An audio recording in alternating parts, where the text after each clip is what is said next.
नमस्कार दोस्तों, अगर आप अपने सपनों का घर बनाने का विचार कर रहे हैं तो आखिर ऐसा 7 ऐसे क्या बात है जिसको आपको ध्यान देना है जिससे कि बाद में आपको पछताना ना पड़े। नहीं तो बहुत लोग जो है गलतियां कर देते हैं, फिर बाद में आता है अरे यार अगर पहले से पता होता ये सब बातें तो आज हमें पछताना ना पड़ता। तो दोस्तों इस वीडियो को आप लास्ट तक ज़रूर देखिएगा, आपको बहुत कुछ जो है यहाँ पे सीखने को मिलेगा। क्योंकि सपनों का घर एक ही बार बनता है, बार बार नहीं बनता है। क्योंकि लोग अपनी कमाई का जितना भी जमा पूंजी होता है वो अपने सपनों का घर पूरा करने में लगा देता है। तो इस सपनों का घर क्योंकि एक ही बार अगर बना रहे हैं ज़िंदगी में तो भाई सब कुछ को ध्यान में लेके बनाइए, कुछ चीज़ मिस ना हो जाए, कुछ चीज़ जो है गलती ना कर बैठे। और कुछ एग्जाम्पल भी आपको दिखाएंगे कि भाई लोग इस तरह की गलतियां कर बैठे हैं जिसके वजह से आज वो पछता रहे हैं। और काम शुरू होते थे आधा तक जाकर के अटक गया और बस वो जो है 4 साल 5 साल के लिए काम बंद ही हो गया। तो सबसे पहला और सबसे इम्पोर्टेंट चीज़ जो हम यहाँ पे आपको बता रहे हैं वो ये है कि 7 बात ध्यान देना है अगर आप अपना सपनों का घर बनाने का विचार कर रहे हैं। पहला और सबसे इम्पोर्टेंट चीज़ जो लोग क्या करते हैं, पहला कि हम यहाँ मेंशन कर दे रहे हैं लैंड लोकेशन। अब यहाँ पे लोग जो मिस्टेक करते वो ये है कि भाई हम यहाँ बात कर रहे हैं कि ज़मीन आप कहाँ पे खरीदे, पहले ज़मीन खरीदना पड़ेगा। तो लोग जो है सस्ता ज़मीन मिलने के चक्कर में शहर से कहीं दूर 10 किलोमीटर 20 किलोमीटर ले जाके ले आते हैं, यानी तो 5 किलोमीटर दूर। अब उस सिचुएशन में क्या होता है कि भाई पूरा शहर से अलग हट के चला गया, वो किसी खेत का ज़मीन खरीद लिया, वहाँ पे घर बना रहे। उसमें लोग क्या पहले सोचे कि नहीं यहाँ पे एकदम पूरा सुकून मिलेगा, शांति मिलेगा। भाई आप इतना दूर जंगल चले गए हैं, वहाँ पे सेफ्टी का भी प्रॉब्लम हो जाएगा आपको। वहाँ पे आसपास अगर कुछ दिक्कत हो आपके घर में, आसपास अगर आपको कोई आ भी नहीं सकता है और इमरजेंसी में वहाँ ना तो कुछ दुकान मिलेगा, ना ही मेडिकल मिलेगा, ना ही कुछ भी नहीं मिल सकता आपको। ज़मीन तो वहाँ सस्ता मिलेगा, ज़मीन खरीद लेंगे, लेकिन वो आपको ज़िंदगी में पछताना पड़ेगा। जितना आपको अच्छा लगेगा जहाँ पे आपका घर हो, आसपास आपका सारा सुविधाएं जो है जरूरत डेली का जो ज़रूरतमंद वाला चीज़ है, जैसे राशन पानी हो गया, आपका मेडिकल सर्विस हो गया, कुछ और भी चीज़ों जो है और ट्रांसपोर्टेशन सर्विस हो गया। मतलब कि कुछ ऐसा जगह पे ज़मीन लेना जहाँ से मेरा हाईवे चाहे रोड नज़दीक हो, हम वहाँ पे पब्लिक ट्रांसपोर्टेशन यूज़ करके जा सके। तो ऐसे जगह पे बिल्कुल नहीं लेना है कि भाई शहर से दूर। तो पहले शुरुआत में आपको समझ में नहीं आएगा, शुरुआत में आपको बस पैसा दिखेगा, पैसा कम लग रहा है ज़मीन खरीद लेते हैं, पैसा कम दिख रहा है ज़मीन खरीद लेते हैं।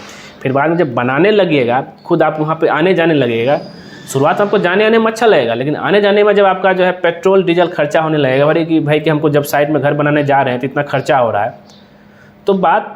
और फिर कहीं अगर जाना हो तो खुद ही का ही ट्रांसपोर्टेशन यूज़ कर सकते हैं। बाई चांस अगर मान लें कि आपका गाड़ी आपके घर में ख़राब हो गया, अब आप जो है ठीक कराने के लिए आपको जा भी नहीं सकते, कैसे लेके जाइएगा, चाहे वो बाइक हो चाहे 4 व्हीलर हो। अगर शहर से नज़दीक रहने से आप उसको जो है आराम से सर्विसिंग के लिए दे सकते हैं।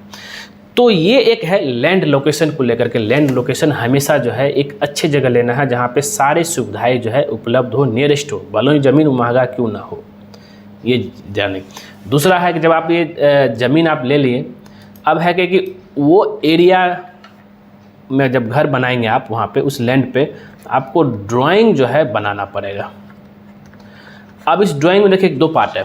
इस ड्राइंग में अगर वो एरिया चाहे नगर पालिका के अंदर आ रहा हो, चाहे आपका जो भी वहाँ पे जो नगर निगम हो, चाहे आपका ब्लॉक हो, चाहे ग्राम पंचायत हो, तो आपको यहाँ पे अप्रूवल करवाना है। नक्शा को अप्रूवल करवाएंगे तभी जब काम करवाइएगा। दूसरा इसमें एक और क्या होता है कि आपको वर्किंग ड्राइंग बनाना पड़ेगा। मतलब अप्रूवल ड्राइंग आपका जो अलग हो गया, एक हो गया वर्किंग ड्राइंग। तो वर्किंग ड्राइंग बना करके आप इसके लिए अपने मन से मत दिमाग लगाइए कि भाई हो कुछ नहीं होगा, क्या कहते हैं, हम घर बनाना शुरू कर देते हैं। अगर सरकार को पता चल गया तो आपको उसके घर पे स्टे कर देगा, उसका पेनल्टी भी लेगा।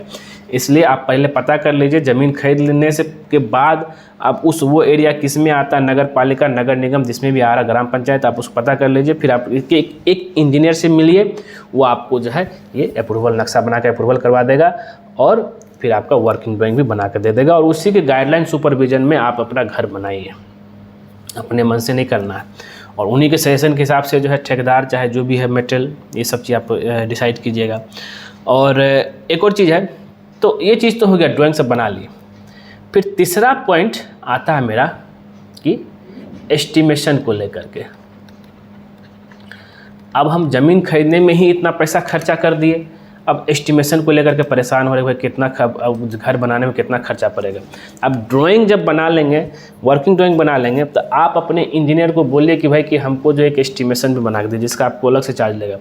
तो आपको अपना घर बनाने में कितना खर्च पड़ेगा उसका जो है एस्टिमेशन आपको निकाल के देगा, खर्च को लेकर के। ठीक है, ये चीज़। तो अगर मान लिया कि जितना भी स्क्वायर फीट आपका एरिया है उसमें कितना मटेरियल, सीमेंट, सैंड, बालू, गिट्टी जो भी है सब कुछ लगेगा और अच्छे क्वालिटी के साथ के हिसाब से, तो कितना खर्च पड़ेगा वो आपको निकाल के दे देगा और उसी हिसाब से आपको चलना है। तो आपको मोटा मोटी अनुमान लग जाएगी। जैसे मान लिया कि अगर 15-16 लाख में जितना भी अगर है खर्च पड़ेगा घर बनाने में सिंगल फ्लोर का, तो उतना पैसा जुगाड़ करके आप जो काम करना शुरू कर दीजिए। एस्टिमेशन बहुत ज़रूरी है कि ऐसा ना हो कि घर बनाते गए पता चला कि हम फंस गए, अब पैसा बचा ही नहीं मेरे पास, सिविल वर्क हुआ, फिनिशिंग में फंस गए, या कुछ और में जो पैसा ज़रूरत है, फिर आपको घर वैसे वैसे जो है 4 साल 5 साल रह जाएगा। तो इसलिए जो है एस्टिमेट, अगर हाँ बैंक लोन लेना चाहते हैं तो वही आपका इंजीनियर जो है एस्टिमेशन बना करके आपके अप्रूवल ड्राइंग के ऊपर जो है बैंक लोन दिलवा देगा। नेक्स्ट इसमें जो है 3 पॉइंट हम बता दिए। चौथा जो सबसे इम्पोर्टेंट पॉइंट है, जब घर बनाना शुरू करेंगे, वो आप जिस भी ठेकेदार को काम दे रहे हैं उससे जो है एग्रीमेंट ज़रूर बनाइएगा। आप बोलेंगे एग्रीमेंट क्या है? एग्रीमेंट एक ऐसा चीज़ है जिसमें आपका लिखा रहेगा कि आपका जो ठेकेदार है जिसको आप काम करने के लिए दे रहे हैं वो पर स्क्वायर फीट कितना रुपया ले रहा है। ये बहुत ज़रूरी है, नहीं तो इसमें बहुत लोग कन्फ्यूजन कर जाते हैं। बात होता है कि कुछ और चीज़ का, फिर बाद में मतलब कि हमको उतना पोसाई नहीं पड़ रहा है, नहीं तो इतना में बात ही नहीं हुआ था, इसका अलग लगा उसका अलग लगा। आप सब कुछ को लिखवा लीजिए। मैं बहुत बात करूँ अगर, तो कुछ ठेकेदार जो है मतलब काम तो उठा लेगा कम रेट में, फिर बाद में लगेगा नहीं सीलिंग प्लास्टर का आपका अलग लगेगा, डिशटरिंग का अलग लगेगा। अरे नहीं भाई, सब चीज़ जो है, जो स्क्वायर फीट की बात करें अगर हम, जो वो आपको उसमें लिख के देना चाहिए पहले से कि भाई छत ढलाई का, कि छत का मेजरमेंट हिसाब से लगेगा। अगर एक्स्ट्रा काम अगर वो बोल रहा है सीलिंग का, सीलिंग प्लास्टर का, फ्लोरिंग का या और भी चीज़ का, वो उसको मेंशन होना चाहिए उसमें, चाहे सेप्टिक टैंक का, चाहे हेडरूम का, ये सब का मेंशन होना चाहिए, पैरापेट वाल का, तब आप क्लियर हो जाएंगे। नहीं तो फिर बाद में आपका घूम फिर के फिर से वही होगा। एग्रीमेंट में सब कुछ लिखा होना चाहिए। तो एग्रीमेंट बनाना बहुत ज़रूरी है। ठीक है, अब इतना चीज़ तो आपको तो कर लिए। फिर अब आता है कंस्ट्रक्शन स्टार्ट को लेकर के। कंस्ट्रक्शन अगर स्टार्ट करते हैं, अगर ठेकेदार से एग्रीमेंट हो गया, तो 5वां पॉइंट आता है कि जो सबसे इम्पोर्टेंट चीज़, इसके बिना आपका कंस्ट्रक्शन काम होगा ही नहीं। आपको वाटर का सुविधा एंड इलेक्ट्रिक का दोनों सुविधा हमें जरूर उपलब्ध करवाना होगा, तभी जाकर के ठेकेदार काम कर सकता है। और ये सारा जिम्मेदारी क्लाइंट का होता है जो जिनका घर बन रहा है। अब वाटर के लिए क्या भाई, वाटर आप जो है बोरवेल करवा सकते हैं, बोरिंग करा सकते हैं, तो हैंड पंप वाला लगा सकते हैं।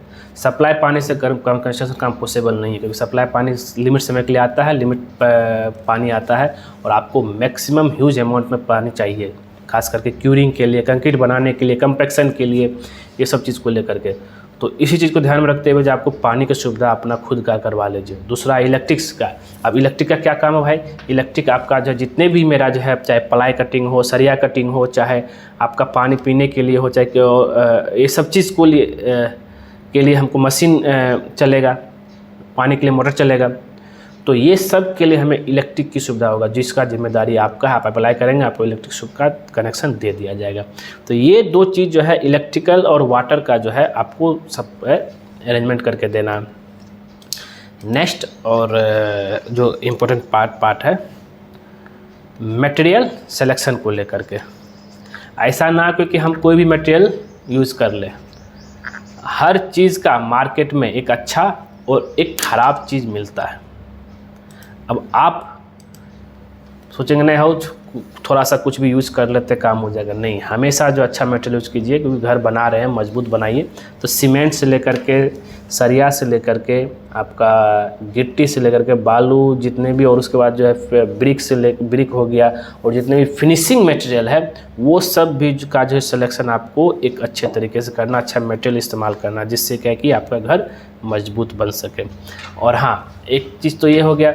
अब और सबसे लास्ट पॉइंट है कि सुपरविज़न को लेकर के लोग को लगता क्या है, जितने भी लोग हमें देख पा रहे हैं, कि भाई हम अब जो है जब घर बनेगा हम खुद ही जो है अपने से करवा लेंगे।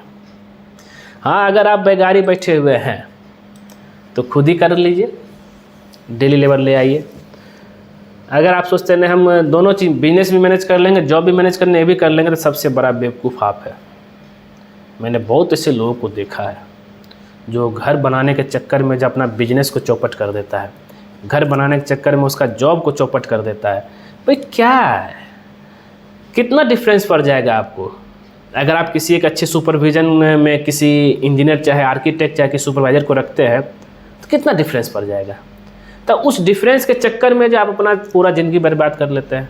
भाई घर बनना मानने की आपको खुशी की बात है, लेकिन उसके चक्कर में आप अपना प्रोफेशनल चीज़ जो है ख़राब बिल्कुल मत कीजिए। हम आपसे बस यही रिक्वेस्ट करेंगे। तो दोस्तों ध्यान देना है सब चीज़ों का। सुपरविज़न को लेकर के जो है ये भी एक बहुत बड़ा पॉइंट आता है जिसमें लोग कंफ्यूज कर जाते हैं और फिर बाद में पछताना पड़ता है। बिजनेस चौपट, जॉब चौपट, फिर माथा पकड़ के रखते हुए कभी ये क्या गलती कर दी हम। तो दोस्तों ध्यान रखिएगा इस चीज़ को। उम्मीद करते हैं कि यहाँ पे मैंने जो है 7 पॉइंट आपको बताया है। Land location, drawing, estimation, agreement, water and electrical, material supply, selection और सुपरविज़न, ये सब चीज़ को आप ध्यान में लेके चलेंगे।